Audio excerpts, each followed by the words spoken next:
ഗസയിലെ സാഹചര്യങ്ങൾ ഒരു മാസം മുമ്പുള്ളതിനേക്കാൾ കൂടുതൽ മോശമായി തുടരുകയാണ്.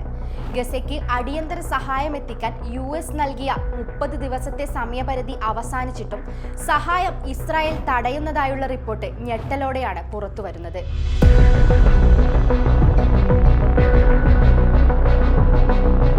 യുഎസിന്റെ മുന്നറിയിപ്പിനും യാതൊരു വിലയും കൽപ്പിക്കാതെ ഇസ്രായേൽ ക്രൂരത തുടരുകയാണ്.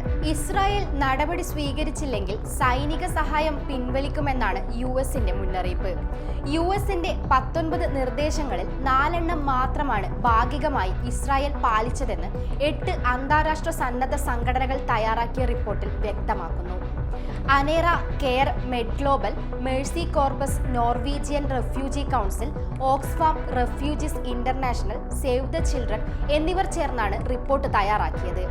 US നിർദ്ദേശപ്രകാരം സഹായം എത്തിക്കുന്നതിൽ പരാജയപ്പെട്ടെന്ന് മാത്രമല്ല, ഉത്തര ഗസയിലടക്കം കാര്യങ്ങൾ കൂടുതൽ വഷളാക്കുന്ന നടപടികളാണ് ഇസ്രായേൽ സ്വീകരിക്കുന്നതെന്നും റിപ്പോർട്ടിൽ പറയുന്നു. ഒരു മാസം മുമ്പുള്ളതിനേക്കാൾ മോശമായ സാഹചര്യമാണ് ഗസയിലെന്നും സന്നദ്ധ സംഘടനകൾ ആശങ്ക പ്രകടിപ്പിച്ചു. ഭക്ഷ്യവസ്തുക്കളുമായി ദിവസം 350 ട്രക്കുകൾ ഗസയിലേക്ക് കടത്തിവിടുക, ആക്രമണത്തിൽ ഏറ്റവും നാശം നേരിട്ട ഉത്തര ഗസയിൽ സന്നദ്ധ സംഘടനകളെ അനുവദിക്കുക, UN സന്നദ്ധ സംഘടനയായ UNRWAയുടെ പ്രവർത്തനം തടയാനുള്ള നീക്കം ഉപേക്ഷിക്കുക തുടങ്ങിയ ആവശ്യങ്ങളാണ് US സ്റ്റേറ്റ് സെക്രട്ടറി ആന്റണി ബ്ലിങ്കനും പ്രതിരോധ സെക്രട്ടറി ലോയിഡ് ഓസ്റ്റിനും ഒപ്പിട്ട കത്തിൽ ആവശ്യപ്പെട്ടിരുന്നത്.